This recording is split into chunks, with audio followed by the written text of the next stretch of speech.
আজি বৰমালাৰ পৰা পুৰাপাৰা অৰ্থাৎ মাছগাঁও যাবলৈ ওলাইছোঁ। কালজাৰবাসী মোক ৰখাই যি সন্মান দিলে, thank you very much. Rajibul gift house যিটো কালজাৰ বজাৰত মোক মাতি আনি গিফ্ট দিলে কি কিং, যিটো coffee cup. So' thank you very much. কিয় বা নিদিম আপোনাক, আপুনি সঁচাই অসমবাসীৰ কাৰণে কিং।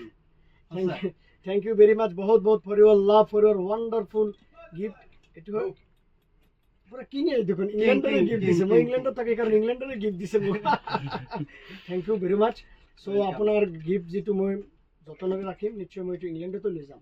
Thank you. ঠিক আছে, আল্লাহ সুবহানাহু তাআলা আপোনাৰ দোকানত খাইৰ বৰকত দান কৰক। আৰু কোনো ষ্টুডেণ্ট আহিলে, গৰীব ষ্টুডেণ্ট আহিব পাৰে কলম লোৱাৰ কাৰণে, বহি লোৱাৰ, কিতাপ লোৱাৰ কাৰণে, পইচা যদি অলপ কমো থাকে, তেতিয়া সেইজন ষ্টুডেণ্টক ডনেট কৰি দিব। তুমি ভালকৈ পাৰা, ভাল ইঞ্জিনিয়াৰ হোৱা, ডক্টৰ হোৱা, অসমৰ নাম তুমি উজ্বলাব লাগিব, ৰিচাৰ্চ স্কলাৰ হোৱা। ঠিক আছে, দিব না? Thank you. ঠিক নিশ্চয় আছে, নিশ্চয়।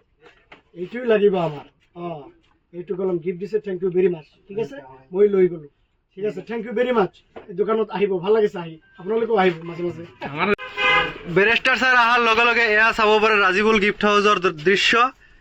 এয়া কালজাৰবাসী সকলো ৰাইজ ৰাজীবুল গিফ্ট হাউচত উপস্থিত হৈছে বেৰেষ্টাৰ ছাৰক দেখিবলৈ, এখন্তেক চাবলৈ।